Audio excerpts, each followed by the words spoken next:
Well, President Trump has made what some are saying may be his first public concession to North Korea, canceling an annual U.S. military training exercise with South Korea. Now, North Korean leader Kim Jong-un strongly complained about the exercise and had threatened to cancel the summit with Trump planned for June 12th in Singapore.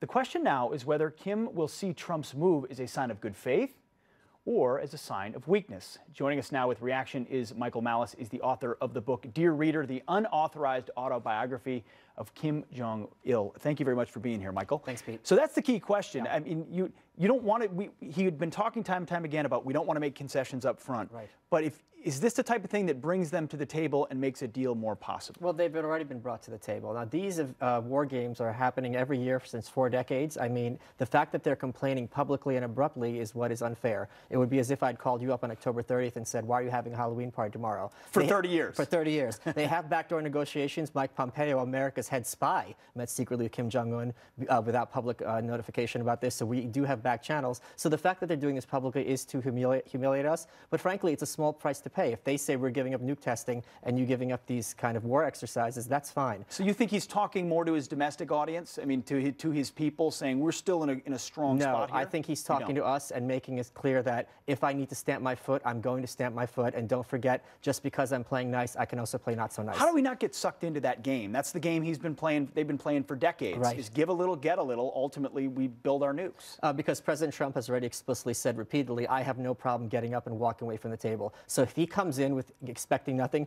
we already got 3 hostages. So as far as I'm concerned, that's already a huge win. What is the thing Kim Jong-un cares about the most? Maintaining his hold on power at all costs. So he's going to need that assurance. He's not giving up a thing unless he knows we're going to back him or China can back him. Because he doesn't want to end up like Hussein. Or Gaddafi. Or Gaddafi, even worse. That is his biggest fear. Yes. What do you put the percentage likelihood of a successful June 12th meeting that creates an actual path to denuclearization that's verifiable? Quite low, because they regard themselves as a hedgehog with spines going in every direction, and they need those nukes to make sure that the U.S. imperialists, as they call us, can't invade. So they believe their propaganda.